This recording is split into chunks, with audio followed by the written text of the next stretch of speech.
अगर हम राधा जी की बात करें और कृष्ण का जिक्र ना हो तो ये हो ही नहीं सकता, क्योंकि राधा और कृष्ण हमेशा से एक दूसरे के पूरक ही रहे हैं और एक ऐसे आध्यात्मिक प्रेम की मिसाल है जो भौतिक सुख से बहुत ही अलग है। यूं तो राधा कृष्ण का प्रेम अनादिकाल से चला आ रहा है, परंतु द्वापर युग में भगवान नारायण ने जब कृष्ण रूपी अवतार लिया तब भगवान ने प्रेम का सही अर्थ समझाने के लिए कृष्ण का ही अंश राधा को यमुना के निकट रावल ग्राम में ब्रजभान और कीर्ति के यहाँ राधा नाम से जन्म लिया और जन्म के साथ ही राधा और कृष्ण की प्रेम कहानी शुरू हो जाती है। परंतु दोस्तों, ऐसी क्या स्थिति और ऐसा क्या कारण बन जाता है कि राधा को कृष्ण के विरह का सामना करना पड़ सकता है या करना पड़ जाता है और श्री कृष्ण क्यों अपनी प्रिय बांसुरी को तोड़ देते हैं? ऐसा आखिर क्या होता है कि राधा को विरह का सामना करना पड़ता है और श्री कृष्ण अपनी बांसुरी तोड़ देते हैं? कहा जाता है कि राधा जन्म से ही अंधी थी और जब वो इस लोक में जन्म लेकर आई थी, और ये भी कहा जाता है कि जब श्री कृष्ण की प्रथम दृष्टि उन पर पड़ेगी तभी वो संपूर्ण जगत को देखेंगी, अन्यथा नहीं। तो देखा आपने कैसे ही शुरुआत से ही दोनों का प्रेम कैसे चला। शुरुआत से ही दोनों एक दूसरे से जुड़े रहे हैं। बचपन से ही श्री कृष्ण ने अपनी लीलाओं का और बांसुरी की मधुर ध्वनि से पूरे बरसाना वासियों का मन मोहित किए रहते थे। और राधा और कृष्ण तो 8 साल से ही अपने प्रेम का आनंद लेने लगे थे। श्री कृष्ण को अपने जीवन में 2 ही चीज़ें प्रिय थी, एक तो राधा थी और दूसरी उनकी बांसुरी, जो कि आपस में एक दूसरे से बहुत ही जुड़े थे।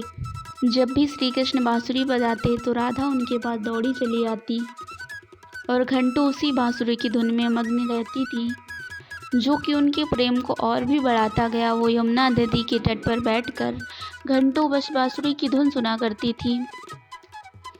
इसीलिए तो कहते हैं जब भी प्रेम की बात होती है तो श्री कृष्ण राधा के प्रेम की मिसाल सबसे पहले आती है। राधा श्री कृष्ण के प्रेम को जीवात्मा और परमात्मा का मिलन कहा जाता है। अगर वहीं बात करें, राधा श्री कृष्ण का बचपन का प्यार थी और ये तो हम बता चुके हैं कि श्री कृष्ण जब 8 साल के थे तब दोनों ने प्रेम की अनुभूति की थी। राधा श्री कृष्ण के दैवीय गुणों से परिचित थी। उन्होंने जिंदगी भर अपने मन में प्रेम की स्मृतियों को बनाए रखा। यही उनके रिश्ते की सबसे बड़ी खूबसूरती है। कहा जाता है कि श्री कृष्ण को केवल 2 ही चीज़ें सबसे ज़्यादा प्रिय थी। वे दोनों चीज़ें भी आपस में एक दूसरे से गहराई से जुड़ी थी, बांसुरी और राधा। इसके अलावा अगर बात करें कि कृष्ण की बांसुरी की ही धुन थी जिससे राधा श्री कृष्ण की तरफ खिंची चली गई। राधा की वजह से श्री कृष्ण बांसुरी को हमेशा अपने पास ही रखते थे। भले ही श्री कृष्ण और राधा का मिलन नहीं हो सका, लेकिन उनकी बांसुरी उन्हें हमेशा एक सूत्र में बांधे रही। श्री कृष्ण के जितने भी चित्रण मिलते हैं उनमें बांसुरी जरूर रहती है। बांसुरी श्री कृष्ण के राधा के प्रति प्रेम का प्रतीक है। वैसे तो राधा से जुड़े कई अलग अलग विवरण मौजूद हैं, लेकिन एक प्रचलित कहानी भी बताई गई है। वो कहानी ये कि भगवान श्री कृष्ण से राधा पहली बार तब अलग हुई जब मामा कंस ने बलराम और कृष्ण को आमंत्रित किया। वृंदावन के लोग यह खबर सुनकर दुखी हो गए। मथुरा जाने से पहले श्री कृष्ण राधा से मिले थे। राधा कृष्ण के मन में चल रही हर गतिविधि को जानती थी। राधा को अलविदा कहे कृष्ण उनसे दूर चले गए। कृष्ण राधा से ये वादा करके गए थे कि वो वापस आएंगे, लेकिन कृष्ण राधा के पास वापस नहीं आए।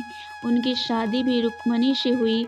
रुक्मणी ने भी श्री कृष्ण को पाने के लिए बहुत जतन किए थे। श्री कृष्ण से विवाह के लिए वह अपने भाई रुक्मणी के खिलाफ चली गईं। राधा की तरह वह भी श्री कृष्ण से प्यार करती थी। रुक्मणी ने श्री कृष्ण को एक प्रेम पत्र भी भेजा था कि वह आकर उन्हें अपने साथ ले जाएं। इसके बाद ही कृष्ण रुक्मणी के पास गए और उनसे शादी कर ली। कृष्ण के वृंदावन छोड़ने के बाद से ही राधा का वर्णन बहुत कम हो गया। राधा और कृष्ण जब आखिरी बार मिले थे तो राधा ने कृष्ण से कहा था कि भले ही वो उनसे दूर जा रहे हैं, लेकिन मन से कृष्ण हमेशा उनके साथ ही रहेंगे। इसके बाद कृष्ण मथुरा गए और कंस और बाकी राक्षसों को मारने का अपना काम पूरा किया। इसके बाद प्रजा की रक्षा के लिए कृष्ण द्वारका चले गए और द्वारकाधीश के नाम से लोकप्रिय हुए। जब कृष्ण वृंदावन से निकल गए तब राधा की जिंदगी ने अलग ही मोड़ ले लिया था। राधा की शादी एक यादव से हो गई। राधा ने अपने दाम्पत्य जीवन की सारी रस्में निभाई और बूढ़ी हुई, लेकिन उनका मन तब भी श्री कृष्ण के लिए समर्पित था।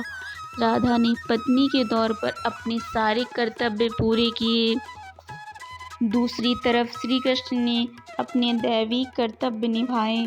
सारे कर्तव्यों से मुक्त होने के बाद राधा आखिरी बार अपने प्रीतम कृष्ण से मिलने गई। जब वह द्वारिका पहुंची तो उन्होंने कृष्ण के रुक्मिणी और सत्यभामा से विवाह के बारे में सुना, लेकिन वह दुखी नहीं हुई।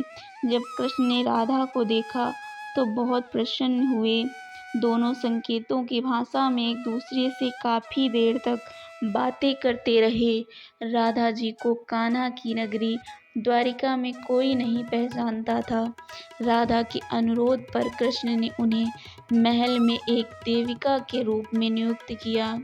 राधा दिन भर महल में रहती और महल से जुड़े कार्य देखती। मौका मिलते ही वह कृष्ण के दर्शन कर लेती थी, लेकिन महल में राधा ने श्री कृष्ण के साथ पहले की तरह का आध्यात्मिक जुड़ाव महसूस नहीं कर पा रही थी। इसलिए राधा ने महल से दूर जाना तय किया। उन्होंने सोचा कि वह दूर जाकर दोबारा श्री कृष्ण के साथ गहरा आत्मीय संबंध स्थापित कर पाएंगी। उन्हें नहीं पता था कि वह कहाँ जा रही हैं, लेकिन भगवान श्री कृष्ण जानते थे। धीरे धीरे समय बीता और राधा बिल्कुल अकेली और कमज़ोर हो गईं। उस वक्त उन्हें भगवान श्री कृष्ण की आवश्यकता पड़ी। आखिरी समय में भगवान श्री कृष्ण उनके सामने आ गए। कृष्ण ने राधा से कहा कि वह उनसे कुछ मांगे, लेकिन राधा ने मना कर दिया। कृष्ण ने दोबारा अनुरोध करने पर राधा ने कहा कि वह आखिरी बार उन्हें बांसुरी बजाते देखना चाहती हैं। श्री कृष्ण ने बांसुरी ली और बेहद सुरीली धुन में बजाने लगे। श्री कृष्ण ने दिन रात बांसुरी बजाई जब तक राधा आध्यात्मिक रूप से कृष्ण में विलीन नहीं हो गई। बांसुरी की धुन सुनते सुनते राधा ने अपने शरीर का त्याग कर दिया। हालांकि भगवान कृष्ण जानते थे कि उनका प्रेम अमर है, बावजूद वे राधा की मृत्यु को बर्दाश्त नहीं कर सके। कृष्ण ने प्रेम के प्रतीकात्मक अंत के रूप में बांसुरी तोड़कर झाड़ी में फेंक दी। उसके बाद से श्री कृष्ण ने जीवन भर बांसुरी या कोई अन्य वादक यंत्र नहीं बजाया। कहा जाता है जब द्वापर युग में नारायण ने श्री कृष्ण का जन्म लिया था, तब माँ लक्ष्मी ने राधा रानी के रूप